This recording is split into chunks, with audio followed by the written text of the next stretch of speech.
شہدنا، سب نے کہا کہ اللہ تو ہی ہمارا رب ہے اور ہم سب اس کی گواہی دیتے ہیں۔ اور یہ گویا ایک واقعہ ہوا ہے اور اللہ نے باقاعدہ عہد لیا ہے۔ اور اگر یہ عہد لیا ہے، اور بات تو ٹھیک ہے، جب اللہ تعالیٰ یہ فرما رہا ہے اور حدیث سے بھی واضح ہے کہ عہد لیا ہے، تو اس کا مطلب ہے عہد لیا ہے۔ تو جب اللہ تعالیٰ نے عہد لیا ہے تو عہد تو وہ ہوتا ہے جو باقاعدی ہوش و حواس ہو۔ تو اس کا مطلب ہے ہم نے جب عہد لیا تھا تو وہ باقاعدی ہوش و حواس تھے ہم۔ اگر ہم باقاعدی ہوش و حواس تھے تو پھر وہ عہد یاد کیوں نہیں ہے؟ پھر یاد ہونا چاہیے۔ کوئی بندہ آج تک نہیں ہم نے دیکھا کہ جس کو یاد ہو کہ میں نے عہد لیا تھا، میں نے اللہ تعالیٰ کے ساتھ کوئی وعدہ کیا تھا، اس وقت کیسی کیفیت تھی، کہاں بیٹھے ہوئے تھے آپ جب اللہ نے آواز دی الستو بربکم، کسی کو یاد ہے؟ کسی کو یاد نہیں۔ اللہ اکبر۔ تو اگر یہ واقعہ ہوا تھا تو پھر اس کی دو کیفیات ہو سکتی ہیں، یا تو یہ کہ ہم اس وقت ہوش و حواس میں نہیں تھے۔ اگر ہم ہوش و حواس میں نہ ہوں تو اس کو عہد کہا ہی نہیں جا سکتا، وہ وعدہ ہے، تھا ہی نہیں۔ اللہ تعالیٰ بار بار کہتا ہے کہ اس عہد کو یاد کرو، اس وعدے کو یاد کرو، تو اس کا مطلب ہے تھا تو وعدہ، اور وعدہ باقاعدی ہوش و حواس ہی ہوتا ہے۔ اگر ہم ہوش و حواس میں نہ ہوں تو وعدہ نہیں ہوتا۔ یہ رول آؤٹ کرنا پڑے گا کہ ہم ہوش و حواس میں نہیں تھے، ہم ہوش و حواس میں تھے، اور باقاعدہ یہ عملاً ہوا ہے۔ اور یہ عملاً وقوع پذیر نہ ہوا ہوتا تو نہ قرآن کا یہ اسلوب ہوتا، نہ نبی پاک صلی اللہ علیہ وسلم نے اس طرح وضاحت سے یہ بات بتائی ہوتی۔ لہذا اس پر ایمان رکھنا ہے کہ یہ واقعہ ہوا ہے، عملاً یہ واقعہ ہوا ہے۔ عالم ذر میں ہم تھے، اور یاد نہ رہنے کی کیا بات ہے؟ عالم روحانیت ہمیں یاد ہے کوئی؟ ہمیں تو وہ بھی نہیں یاد، تو عالم ذر کیسے یاد ہو سکتا ہے؟ ہمیں یاد نہیں ہے، اور یاد رہنے کی ضرورت بھی کوئی نہیں تھی۔ اس لیے کہ وہ جو پہلی تفسیر ہے فطرت میں رکھنے والی، یہ دونوں تفسیریں بیک وقت درست ہیں، یعنی واقعہ ہوا عملاً، اور پھر اللہ نے ہمارے ذہنوں سے تو محو کر دیا وہ واقعہ کب ہوا تھا، لیکن اللہ نے ہماری فطرت میں توحید کی پہچان رکھ دی۔ اللہ کی پہچان اور اللہ کے رب ہونے کا جو تصور ہے، یا یوں کہہ لیجئے کہ رب کی عبدیت کا تصور اللہ نے ہر شخص کی فطرت میں رکھ دیا۔ لہذا ہو ہی نہیں سکتا کہ کوئی شخص پیدا ہو اور وہ رب کا بندہ نہ ہو۔ انسان ہے اور وہ لازماً رب کا بندہ۔ اس کی وجہ یہ ہے کہ اس کی فطرت میں عبدیت رب رکھی ہے۔ لہذا ہر شخص جو پیدا ہوتا ہے وہ عبد پیدا ہوتا ہے۔ ہر شخص کی فطرت میں عبدیت ہے۔ فرق یہ پڑتا ہے کہ پیدا جب ہوتا ہے اس وقت یہ رب کا بندہ ہوتا ہے، لیکن جوں اس کے اندر شعور آتا جاتا ہے یہ پھر مخلوق کو اپنا رب بنا لیتا ہے، یہ رب بدل لیتا ہے۔ کل مولود یولد علی الفطرہ، ہر پیدا ہونے والا بچہ اسی فطرت پہ پیدا ہوتا ہے، اس کے اندر فطرت توحید موجود ہوتی ہے، اس کے اندر توحید کا تصور موجود ہوتا ہے، لیکن وہ جس ماحول میں پرورش پاتا ہے فَأَبَوَاهُ يُحَوِّدَانِهِ أَوْ يُمَجِّسَانِهِ أَوْ يُنَصِّرَانِهِ، اس کے جو والدین ہیں، اس کا جو ماحول ہے، وہ اس کو یہودی بنا دیتا ہے، مجوسی بنا دیتا ہے، نصرانی بنا دیتا ہے، اس کے سارے یہ خلط ملط ہو جاتے ہیں، فطرت بگڑ جاتی ہے۔ فطرت اگر صحیح رہے تو انسان توحید پر ہے۔ اللہ نے تقاضا بھی یہی کیا ہے کہ یوم لا ينفع مال ولا بنون، بیٹے پیدا کر کے آؤ گے، محنت کر کے کیا کرتے ہو؟ مال کماتے ہو۔ دنیا میں کرتے کیا ہو؟ مال اور اولاد۔ ساری زندگی انسان دو ہی کام کرتا ہے، مال کماتا ہے کہ میں شادی کروں، شادی کرتا ہے کہ بچوں کا شادی کرتا ہے تو پھر بعد میں ساری زندگی محنت کرتا ہے کہ بچوں کا پیٹ پالوں۔ مال اور اولاد۔ اللہ فرماتا ہے قیامت والے دن نہ مال نے کام آنا ہے نہ اولاد نے کام آنا ہے۔ یوم لا ينفع مال ولا بنون، دونوں کام نہیں آنے۔ اللہ کام کیا آنا ہے؟ الا من اتى اللہ بقلب سلیم، جو صحیح سالم دل لے کے آ گیا۔ اللہ نے جو جس فطرت پر، جس سٹینڈرڈ پر اللہ نے انسان کو پیدا کیا تھا، انسان اگر دنیا کی آلودگیوں سے بچا کے، شیطان کی آلودگیوں سے بچا کے اپنے نفس کی آلودگیوں سے بچا کے صحیح سالم دل اللہ کو پیش کر دے کہ اللہ میں جیسا گیا تھا اسی سٹینڈرڈ پہ میں اس کو آلودہ ہونے سے بچا کے واپس لے آیا ہوں، یہی اس کی کامیابی کے لیے کافی۔ اور وہ فطرت کیا ہے؟ وہ فطرت توحید۔ گویا اللہ تعالیٰ نے ہر شخص کی فطرت میں توحید اس طرح سے رکھ دی ہے، جیسے بچے کو کوئی نہیں سکھاتا کہ یہ جو خاتون ہے جس کے تو پاس ہے یہ تیری ماں ہے، کسی نے نہیں سمجھایا۔ اس نے اپنے آپ کو ماں کے پیٹ سے نکلتے ہوئے نہیں دیکھا، لیکن وہ پہچانتا ہے کہ یہ میری ماں ہے۔ وہ کسی اور کے پاس نہیں جاتا، وہ اپنی ماں کے پاس جا کے جو سکون محسوس کرتا ہے وہ کسی اور کے پاس نہیں کرتا۔ یہ اس کو کس نے سمجھایا؟ اس نے تو نہیں دیکھا، یہ اس کی فطرت کے اندر ہے بعین ہی۔ ہم نے وہ عہد ہوتے نہیں دیکھا، ہمیں یاد نہیں ہے، لیکن ہماری فطرت کے اندر ہے کہ توحید، اللہ کی وحدانیت اور اللہ تعالیٰ کی وحدانیت کے مطابق زندگی گزارنا، اللہ کی ماننا ہماری فطرت کے اندر ہے۔ فطرت بگڑتی ہے تو انسان اللہ کو چھوڑ کر مخلوق میں سے رب بنا لیتا ہے، ہوتا پھر بھی یہ ابدیت رب میں ہے۔ کیوں؟ اس کی فطرت عبد کی بات ہے نا، یہ کسی نہ کسی کا ماتحت ہوتا، کسی نہ کسی کے پیچھے چلتا ہے، کسی نہ کسی کا غلام ہوتا ہے۔ اور جو سب سے زیادہ جو کہتا ہے میں کسی نظریے کا غلام ہوں، نہ میں کسی بھی چیز کا، نہ میں کسی وقت کے فرعون کا غلام ہوں، نہ میں کسی ملک کا غلام ہوں، میں بھئی کسی کا غلام نہیں، میں تو اپنی مرضی کرتا ہوں، میں آزاد آدمی ہوں، آزاد منش، میری زندگی میری مرضی، میرا جسم میری مرضی، میں جو مرضی کروں۔ تو وہ جو یہ کہتا ہے نا میں اپنی مرضی کرتا ہوں، میں کسی کا غلام نہیں ہوں، اللہ فرماتا ہے ارأیت من اتخذ الہہ ہوا، یہ اپنی خواہش نفس کا غلام ہے۔ کیا تو نے ایسا شخص دیکھا جس نے اپنی خواہش نفس کو اپنا معبود بنایا ہوا ہے؟ یہ تو اس کی پوجا کرتا ہے۔ لہذا ہر شخص عبد ہے، فرق صرف یہ پڑے گا جو مخلوق کا عبد ہے نا وہ مارا جائے گا، اور جو اللہ کا عبد ہے، رب العالمین کا عبد ہے، وہ پار لگ جائے گا۔ فرق صرف یہ ہے ہر شخص عبد۔ تو نبیوں کی آمد کا مقصد بھی یہی بتایا ایک صحابی کی زبان میں، اخراج العباد من عبادت العباد الى عبادت اللہ وحدہ، اللہ کے بندوں کو بندوں کی بندگی سے نکال کر اللہ کی بندگی میں لا کے رکھنا اور واپس لے آنا، یہی نبیوں کا کام ہوتا ہے۔ اللہ اکبر۔ لہذا جو بات سمجھ آئی وہ یہ ہے کہ ہر شخص عبد ہے، لیکن اس کو رب العالمین کا عبد ہونا چاہیے، ان ارباب کا، ان اپنے خود ساختہ خداؤں کا عبد نہیں ہونا چاہیے جو مخلوق میں سے اس نے خود بنائے ہوئے ہیں۔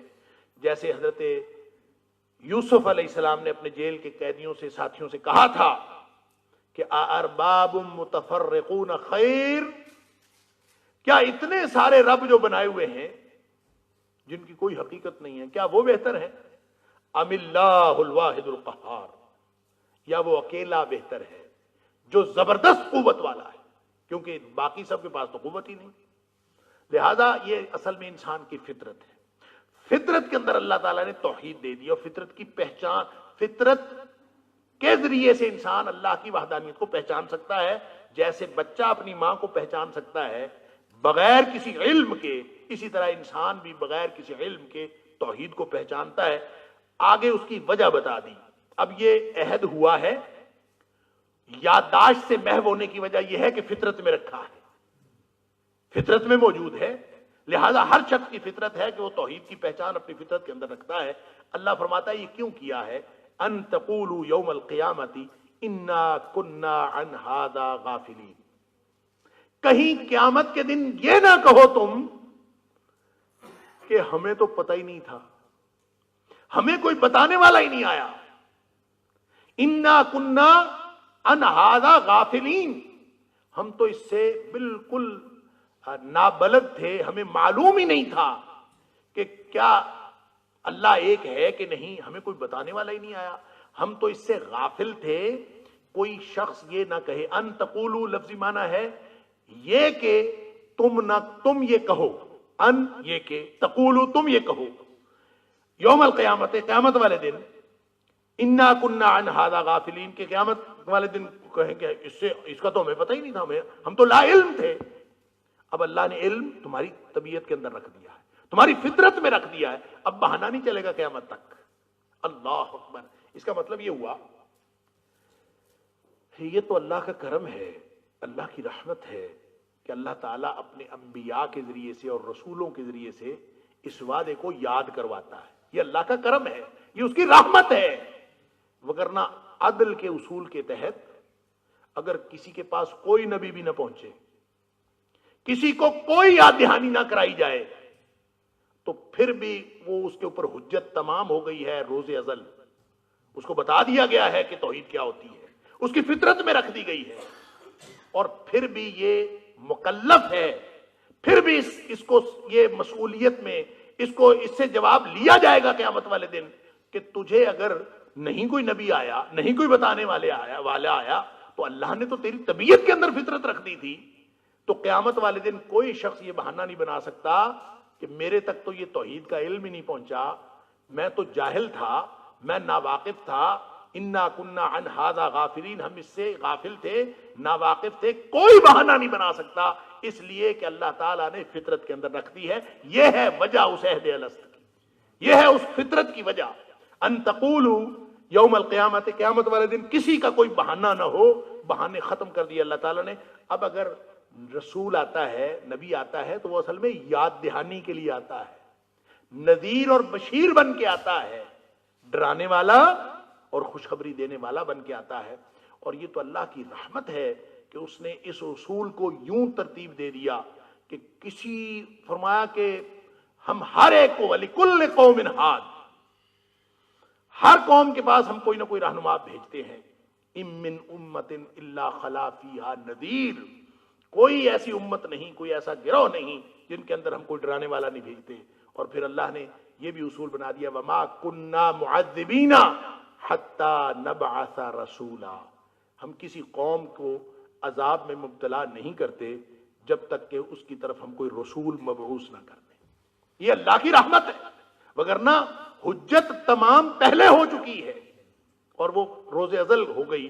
فرمایا کہ اب قیامت والے دن کوئی شخص یہ بہانہ نہیں بنا سکتا۔ اس بہانے کو اللہ تعالیٰ نے ختم کر دیا کہ کوئی شخص کہے کہ وہ میں تو لا علم تھا۔ وہ جو کہتے ہیں نا ignorance of law is no excuse، یہ دنیا والوں کا قانون ہے، یہ دنیا والوں کا قانون ہے کہ قانون سے لا علم ہونا یہ کوئی عذر نہیں ہے کہ میں قانون سے لا علم ہوں لہذا مجھے تو پتہ ہی نہیں تھا کہ ٹریفک کا یہ اشارہ اس طرح ہوتا ہے، مجھے تو پتہ ہی نہیں تھا کہ لال بتی پر رکنا ہوتا ہے، مجھے تو پتہ ہی نہیں تھا کہ گرین پہ چلنا ہوتا ہے۔ کوئی شخص یہ بہانہ نہیں بنا سکتا، کیوں؟ قانون جاننا بھی اس کی ذمہ داری ہے۔ سبحان اللہ۔ لیکن اللہ کے قانون میں ignorance of law is excuse۔ اللہ کے قانون میں اگر کسی کو معلوم نہ ہو تو اللہ تعالیٰ اس کا بہانہ قبول فرما لیتا ہے، لیکن اللہ نے بہانہ چھوڑا ہی کوئی نہیں، اللہ تعالیٰ نے اس کی فطرت میں رکھ دیا روز ازل۔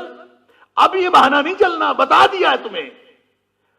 قانون یہ ہے اللہ کا کہ اگر کوئی کہے کہ مجھے معلوم نہیں تھا، اللہ تعالیٰ اس کا یہ عذر قبول فرماتا ہے، لیکن اللہ فرماتا ہے کہ میں نے روز ازل تمہیں توحید کا تصور دے دیا۔ الست بربکم والا تصور پہلے دن سے آ گیا، اب قیامت والے دن یہ بہانہ نہیں چلے گا کہ مجھے پتہ ہی نہیں تھا، میں تو اگنورنٹ تھا، مجھے پتہ ہی نہیں تھا۔ او تقولو، ایک اور بہانہ بھی ہو سکتا ہے، او تقولو، یا پھر قیامت والے دن کوئی یہ بہانہ بنائے، اب یہ بھی نہیں چلے گا، کیا؟ انما اشرک آباؤنا من قبل، اصل بات یہ تھی کہ ہمارے جو آباء و اجداد تھے وہ شرک میں مبتلا ہو گئے تھے۔ وَكُنَّا ذُرِّيَّةً مِّن بَعْدِهِمْ، ہم تو ان کی اولاد تھے، ہم نے تو اپنے باپ دادا کے طرز عمل پر چلنا تھا، ہمارے پاس تو اور کوئی راستہ نہیں تھا، ہمیں تو پتہ ہی نہیں چلا، ہمارے باپ دادا مشرک تھے تو ہم بھی ان کے پیچھے مشرک بن گئے۔ أَفَتُهْلِكُنَا بِمَا فَعَلَ الْمُبْطِلُونَ، اور پھر قیامت والے دن اللہ سے یہ سوال کرے کہ اللہ گناہ تو ہمارے آباء و اجداد نے کیا کہ وہ شرک میں مبتلا ہوئے، اور ہم تک جو علم انہوں نے پہنچایا، جب ورثے میں جو دین چھوڑا وہ شرک پر مبنی تھا، اللہ ہمارا کیا قصور؟ ان بے وقوفوں نے یا احمق لوگوں نے یا بے حقیقت لوگوں نے جو کچھ کیا اس کا بدلہ تو ہم سے لے گا۔ افتہلکنا، کیا تو ہم سے بدلہ لے گا ان غلط کار لوگوں کا، بما فعل المبتلون، یعنی غلط کار ہمارے آبا و اجداد تھے، ہم تو صرف ان کی اولاد ہونے کی وجہ سے پھنس گئے نا. یہ بہانہ بھی قیامت والے دن کوئی کرے تو یہ بھی نہیں چلے گا، کیونکہ اب اللہ نے ہر شخص کی انڈیویجولی، انفرادی طور پر اللہ نے ہر شخص کی فطرت میں توحید رکھ دی ہے. لہذا کوئی شخص اگر کسی ایسے معاشرے میں ہو جس کے سارا خاندان، سارا معاشرہ، پورا ماحول سارے کا سارا شرک میں مبتلا ہو، تو بھی فطرت کی پکار اندر سے توحید کی موجود ہے، جس کی وجہ سے یہ مکلف ہے، یہ ذمہ دار ہے. قیامت والے دن پوچھا جائے گا کہ تیرے اندر تو توحید تھی نا، وہ کیوں نہیں اٹھی، اس کا تو نے آواز کیوں نہیں سنی. اب آپ اندازہ کریں ابراہیم علیہ السلام کو توحید کا درس کس نے دیا تھا؟ ابراہیم علیہ السلام کو جس معاشرے میں وہ رہتے تھے ہر طرف بت پرستی تھی، اور سارا معاشرہ بت پرستی پہ مطمئن تھا، کوئی سوال بھی نہیں اٹھاتا تھا. یعنی کہیں سوال ہو نا تو آدمی سوچنا شروع کر دیتا ہے کہ یار یہ سوال کیوں ہے. سوال بھی کوئی نہیں تھا، بلکہ خود ابراہیم علیہ السلام تو جس گھرانے میں پیدا ہوئے وہ بت پرست گھرانہ نہیں تھا، بت گر گھرانہ تھا، بت بنانے والا، بت بنا کے سپلائی کرنے والا. تو وہاں تو کبھی کسی کو خیال ہی بھی توحید کا نہیں آنا چاہیے تھا. یعنی ابراہیم علیہ السلام کو باپ دادا اور جو ارد گرد کا پورا ماحول تھا اور وقت بادشاہ تھا وہاں سے تو شرک ملا تھا. ابراہیم علیہ السلام کو یہ سوال کس نے سکھایا؟ ما هذه التماثيل التي انتم لها عاکفون. ہاتھ سے مورتیاں بنا کے اس کو خدا بنا کے اس کے سامنے تم بیٹھ رہتے ہو. یہ سوال ہے کہ ہاتھوں سے بنایا ہوا خدا کیسے ہو سکتا ہے.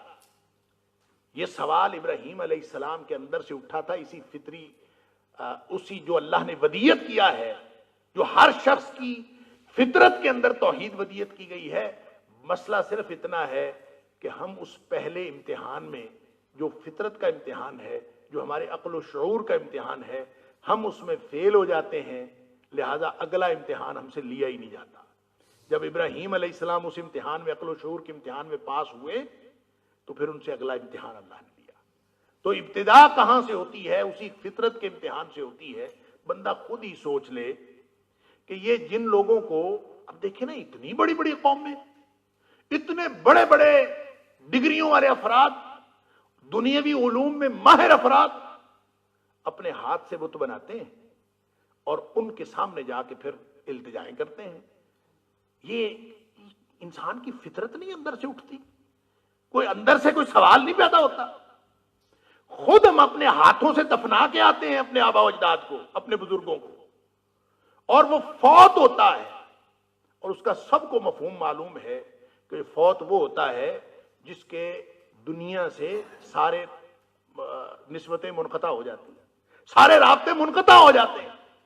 جب وہ منقطع ہو جاتا ہے ہم اس کو گھر رکھنا پسند نہیں کرتے، اس کو جلدی جلدی اس کو قبر میں اتارتے ہیں تاکہ اس کو دفنائیں بدبو پھیلنے سے پہلے، یا اس کی میت خراب ہونے سے پہلے پہلے اس کو دفنا دیں. باقی معاملہ اس کا اللہ کے پاس. اللہ کے ہاں سارے اولیاء اللہ زندہ ہیں. اللہ کے ہاں صرف اولیاء اللہ نہیں زندہ، مجرم بھی زندہ ہے. اگر وہ زندہ نہ ہو تو ان کو سزا کیسی ہے؟ تو مجرموں کو بھی سزا ہے. سب زندہ ہے، لیکن کیسے؟ وَأَنْتُمْ لَا تَشْعُرُونَ. وہ زندگی کس طرح کی ہے میں اور آپ اس کا شعور نہیں رکھتے. رہ گیا دنیا کے ساتھ معاملہ، تو دنیا کے ساتھ منقطع ہوا ہے تو ہم نے اس کو دفنایا ہے. اگر وہ منقطع نہ ہوتا تو کون دفناتا؟ ہاتھوں سے دفنا کے پھر اسی پہ جا کے ہم اسی سے مانگتے ہیں اور اسی سے سمجھتے ہیں کہ یہ ہمیں دے دیتا ہے. کوئی اندر سے بھی سوال اٹھتا ہے کہ نہیں؟ رہنے دیں ان دلیلوں کو جو لوگ دیتے ہیں، رہنے دیں ان سارے جھگڑوں کو، ان سارے اختلافات کو جو مسلکی اور گروہی بنیادوں پر پیدا ہوئے ہیں. اللہ کی ودیت کی ہوئی فطرت اندر سے کوئی پکارتی ہے کہ نہیں پکارتی؟ وہ اندر سے کوئی سوال اٹھاتی ہے کہ نہیں اٹھاتی؟ اور پھر درختوں کو، جڑی بوٹیوں کو، پتھروں کو، انا للہ و انا الیہ راجعون. میں ایک دن، کئی سالوں کی بات ہے، ٹیکسلا گیا تو وہاں کھنڈرات دیکھتے دیکھتے، جو کہ مہاتما بدھ کی وہاں پر بہت ساری مورتیاں ہیں، تو ایک جگہ پہ گئے تو ایک آدمی کھڑا ہوا، بڑا رش سا لگا ہوا. کیا رش ہے؟ کہتا ہے کہ یہ جو مہاتما بدھ کی وہ اس کی ساری مورتیاں عام طور پر اس نے قمیص وغیرہ کوئی نہیں پہنی ہوئی، لنگوٹ پہنا ہوا ہے، تو اس کی جو ناف کی کا نشان تھا، سوراخ تھا، وہ وہاں پہ یہ تبلیغ کر رہا تھا کہ جو شخص اس ناف کے اندر انگلی رکھ کے دعا مانگے وہ قبول ہو جاتی ہے، اور وہ آج تک بھی کھڑا ہوگا یقیناً، اور اسلامی جمہوریہ پاکستان میں کھڑا ہے اور لوگوں کو شرک کی تعلیم دے رہا ہے، 10-10 روپے لے رہا تھا، یعنی صرف وہ بتا کے 10 روپے لے لیتا تھا۔ اندازہ کیجئے صرف 10 روپے کے لیے عقیدہ توحید بیچ رہا ہے۔ کیا اس نے ما قدر اللہ حق قدرہ، یعنی ہمارے اندر سے بھی کچھ نہیں اٹھتا کہ یہ مورتی مہاتما بدھ نیک آدمی تھا، یہ جو بھی تھا وہ دنیا سے چلا گیا، لوگوں نے مورتیاں بنائی، ایک پتھر کی مورتی، اس کی ناف میں انگلی رکھ کے دعا قبول ہوتی، انا للہ و انا الیہ راجعون۔ اچھا، یہ وہ سوال ہے جو فطرت کے سوال ہیں، ہمارے اندر سے اٹھنے چاہیے، اور رہنے دیجئے یہ جو مسلکی اور گروہی اختلافات کو، لیکن اپنے اندر کی آواز سنیے، اس لیے کہ قیامت والے دن اللہ نے یہ بہانہ کوئی نہیں سننا کہ جناب لوگ ایسے کر رہے تھے میں بھی کرنے چلا گیا، میرے ماں باپ ایسے کر رہے تھے میں بھی ایسے کرنا چلا گیا۔ جو تمہارے اندر اللہ نے فطری طور پر توحید ودیت کر دی ہے، کبھی اس کی آواز ہی سن لیں کہ کیا یہ ایسے ہے۔ بس میرا، ہم سب کا اور ان لوگوں کا جو اللہ کے ہاں کامیاب ہو جاتے ہیں یہی فرق ہے کہ ہم فطرت کی پکار کو سنتے نہیں اندر سے، اور وہ جو اللہ والے ہوتے ہیں وہ اندر سے فطرت کی پکار کو سن لیتے ہیں۔ ابراہیم علیہ السلام نے فطرت کی پکار ہی سنی تھی، اللہ تعالیٰ نے ابراہیم علیہ السلام کو انسانیت کا امام بنا دیا، اور وہ ایک دن میں نہیں ہوا، کئی امتحان اللہ نے کیے۔ اللہ اکبر، وَإِذِ ابْتَلَىٰ إِبْرَاهِيمَ رَبُّهُ بِكَلِمَاتٍ، بہت عرصہ بعد جا کے ہوا، لیکن اس کا پہلا قدم کیا تھا، پہلی ابتدا کیا تھی؟ صرف ایک سوال اٹھا تھا اندر سے۔ اللہ کرے یہ سوال ہمارے اندر سے بھی اٹھے، ہمارے اندر بھی یہ کلک ہو جائے کہ یہ جو کچھ ہم کر رہے ہیں کیوں کر رہے ہیں، یہ جو کچھ میں کر رہا ہوں یہ کیا کر رہا ہوں، میرا اللہ اس معاملے میں راضی ہوگا یا ناراض ہوگا۔ یہ سوال جس دن اٹھ گیا اندر سے، انشاءاللہ توحید کی، عقیدہ توحید کی ساری راہیں کھل جائیں گی اور شرک کے سارے پردے چھٹ جائیں گے۔ اللہ تعالیٰ میرے اور آپ کے اندر جو فطرت ودیت کی ہوئی ہے، اللہ تعالیٰ اس سوال کی، اس فطرت کی پکار کو ہمیں سننے کی توفیق عطا فرمائے، وگرنہ وہ تو موجود ہے۔ فرمایا کہ یہ بہانہ نہیں چلے گا، یہ بھی تو مجھے تو پتہ ہی نہیں تھا، انا کنا عن ھذا غافلین، ہمیں پتہ نہیں تھا، یہ بہانہ بھی نہیں چلے گا۔ او تقولوا انما اشرک آباؤنا من قبل، بھئی ہمارے تو باپ دادا شرک کرتے تھے، میں تو ان کی اولاد تھا، مجھے وہ کہتے تھے وہاں چلے جاؤ۔ بھئی بت بیچنے کے لیے ابراہیم علیہ السلام کے باپ نہیں کہتے تھے لے جاؤ بت بیچو جا کے؟ وہ والدین اپنے بچے سے کام نہیں لیتے تھے، لیتے تھے، بس وہ فطرت کی پکار کو سنا۔ ما هذه التماثيل التي انتم لها عاكفون، یہ سوال تھا پہلا، کیسے، یہ کیسے ہمارے مددگار ہو سکتے ہیں، نہ جو سنتے ہیں، نہ یہ بولتے ہیں، نہ دیکھتے ہیں۔ اللہ اکبر، اور یہی سوال کیا تھا پھر ابراہیم علیہ السلام نے، جب جا کے ان کے توڑے بت اور بتوں کو توڑ کے بڑے کو چھوڑ دیا، تو پھر کیا کہا تھا؟ یہی فطرت کی پکار، یہی فطرت کا سوال اٹھایا تھا کہ یہ جو بڑا ہے نا اس سے پوچھ لو، یہ بڑے سے پوچھ لو۔ تو بڑے سے کیسے پوچھیں؟ ان کو خود ہی خیال آیا اور نیچے سر کر کے کہتے ہیں کہ ابراہیم تو جانتا ہے کہ یہ بولتے نہیں ہیں۔ اللہ اکبر، جو بول نہیں سکتا، جو دیکھ نہیں سکتا، جو سن نہیں سکتا، وہ تمہارا حاجت روا کیسے ہو سکتا ہے؟ فرمایا وَكَذَلِكَ نُفَصِّلُ الْآيَاتِ وَلَعَلَّهُمْ يَرْجِعُونَ، ہم اسی طرح کھول کھول کے آیتیں بیان کرتے ہیں، وَلَعَلَّهُمْ يَرْجِعُونَ، تاکہ لوگ واپس آ جائیں، یعنی اس عقیدہ توحید کی طرف۔ وَاتْلُ عَلَيْهِمْ نَبَأَ الَّذِي آتَيْنَاهُ آيَاتِنَا، اور پھر ان کے اوپر اس کی خبر بھی پڑھ کے سنا دیجئے، الذی، اس شخص کی، آتَيْنَاهُ آيَاتِنَا، جس کو ہم نے اپنی آیتیں عطا کی تھیں، فَانْسَلَخَ مِنْهَا، پھر وہ اس میں سے نکل گیا، فَأَتْبَعَهُ الشَّيْطَانُ، پھر اس کو اور پھر وہ شیطان کے پیچھے لگ گیا، شیطان نے اس کو اپنے پیچھے لگا لیا، فکان من الغابین، اللہ اکبر، اور وہ گمراہوں میں سے ہو گیا۔ اب یہ کون شخص تھا جس کو اللہ نے اپنی آیتیں بھی دی ہوئی تھیں، سب کچھ دیا ہوا تھا، اور ایک دم وہ سارا گمراہوں میں چلا گیا۔ اب آگے اس کی اور بھی خصوصیات کی تفصیل اللہ نے بیان کی ہے کہ یہ کون ہے، دنیا دار بلکہ دنیا پرست شخص کی کہانی۔ اب یہ الذی جب جہاں کہیں بھی بیان کیا جاتا ہے عربی میں بھی اور قرآنی اسلوب میں بھی، الذی معرفہ کے لیے آتا ہے، یہ اس میں نکرہ کے لیے نہیں آتا، الذی معرفہ کے لیے ہوتا ہے۔ معرفہ کا مطلب خاص آدمی کے لیے۔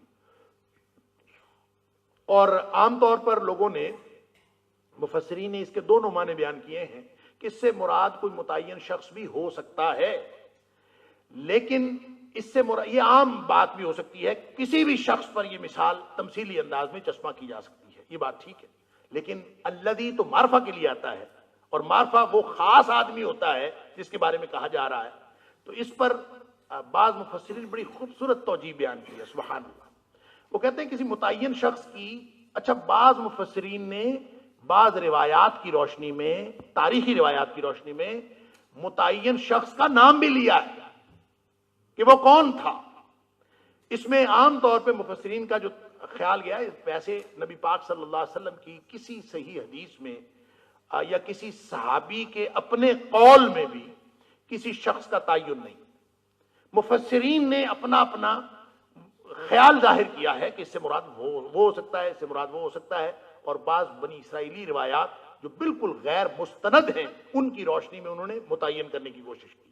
اس میں جس شخص کو متعین کیا گیا عام طور پہ دو اشخاص ہیں، ایک شخص تو ہے بلعم یا بلعام بن باعورا، اور کہتے ہیں کہ یہ حضرت موسیٰ علیہ السلام کے دور میں تھا، اور اس شخص کو موآب نامی کوئی بستی تھی یا اس بستی کا یہ رہنے والا بڑا نیک آدمی تھا، اور کہتے ہیں مستجاب الدعوات تھا یہ بلعم یا بلعام جو اس کا نام تھا، تو یہ مستجاب الدعوات تھا۔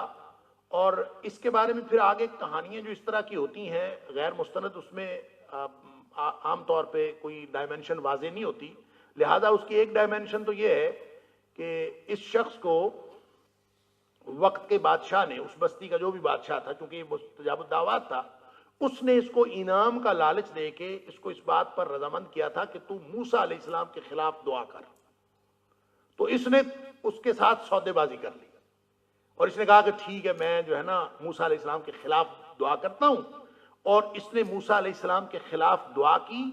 یوں یہ جو جس کے پاس آیتیں بھی تھیں، علم بھی تھا، عالم فاضل تھا، مستجاب الدعوات تھا، اس نے دنیا پرستی کے لیے، صرف دنیا مادی فائدے کے لیے اپنا وہ سارا اعزاز اور ساری فضیلت جو ہے وہ چھوڑ دی، اور دنیا کا کتا بن گیا۔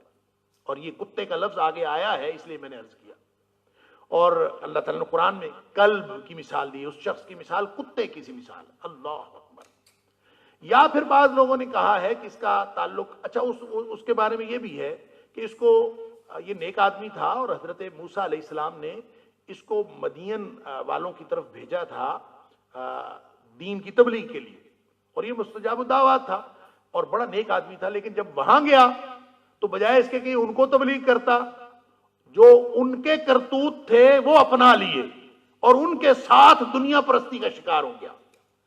یعنی یہ بھی اس کہانی کے اندر ہے۔ اور بعض نے کہا ہے اس سے مراد امیہ بن ابی سلط ہے۔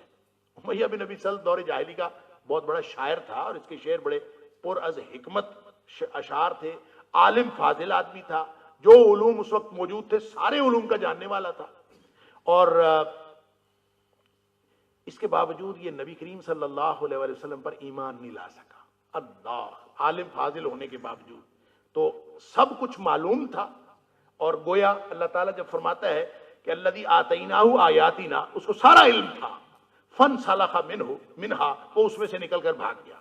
اور کہتے ہیں کہ اس کے بارے میں بہت سارے لوگوں کا خیال یہ تھا کہ یہ مومن ہے، بہت سارے لوگ اس کو مسلمان خیال کرتے تھے، کیونکہ بہت عالم آدمی تھا اور علم کی باتیں اور حکمت کی باتیں کرتا تھا، اس لیے عام طور پر لوگ اس کو مومن خیال کرتے تھے۔